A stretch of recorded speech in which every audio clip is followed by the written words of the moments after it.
Welcome to my channel, detailing events throughout the decades. 1986. Chernobyl Disaster. This was a catastrophic nuclear accident which occurred on 26th of April 1986.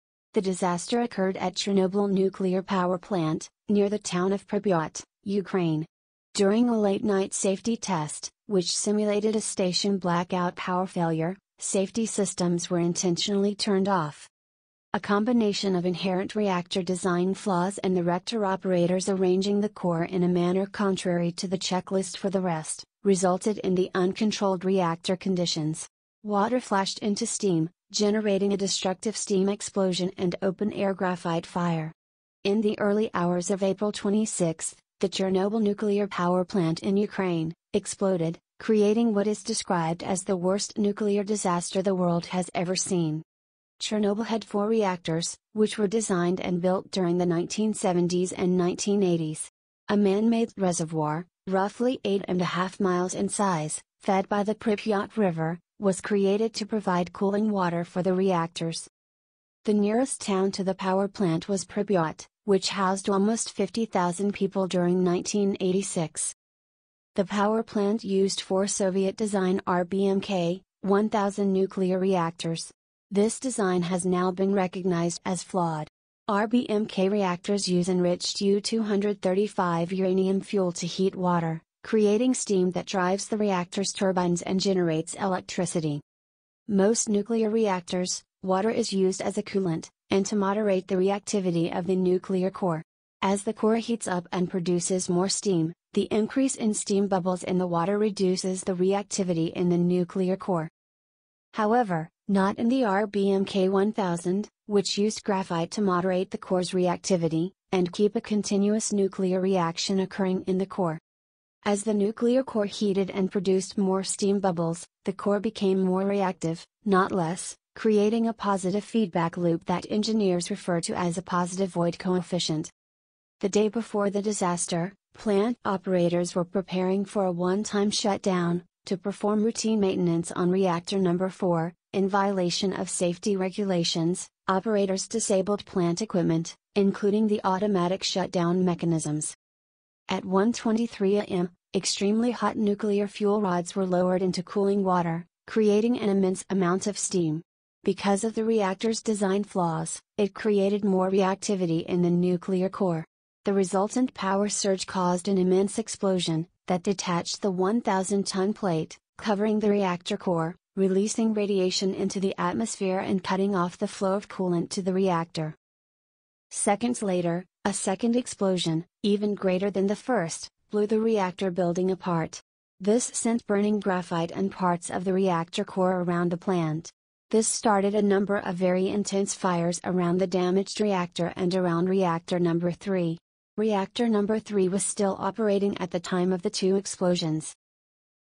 The explosions killed 2 employees at the time, with others dying within hours of the accident.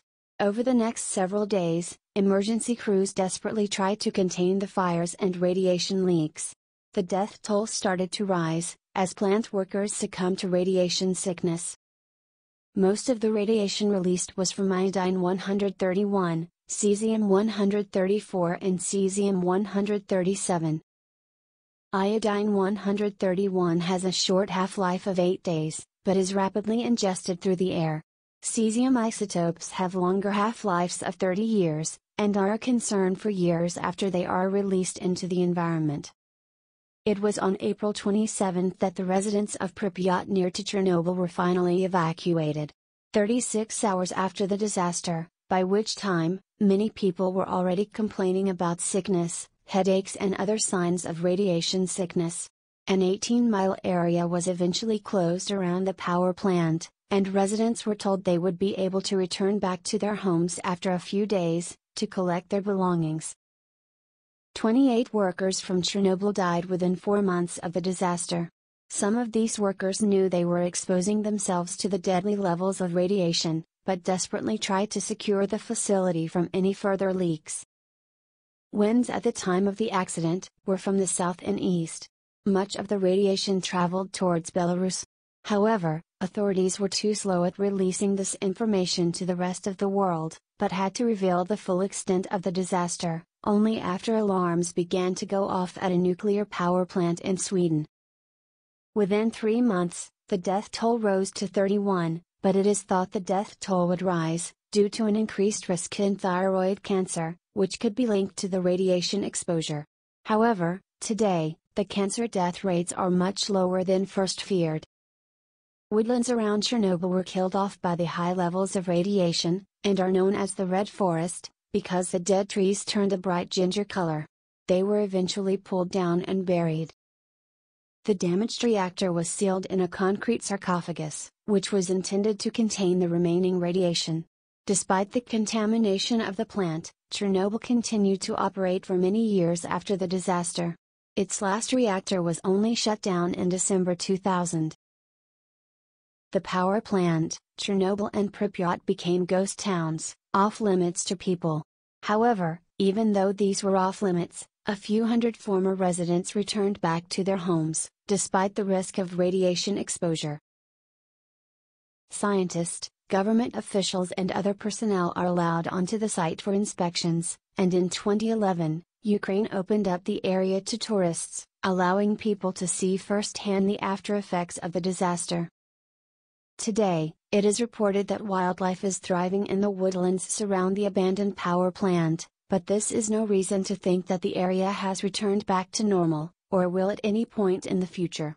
It is thought that due to the long-lived radiation in the region, the area will not be safe for human habitation for at least 20,000 years.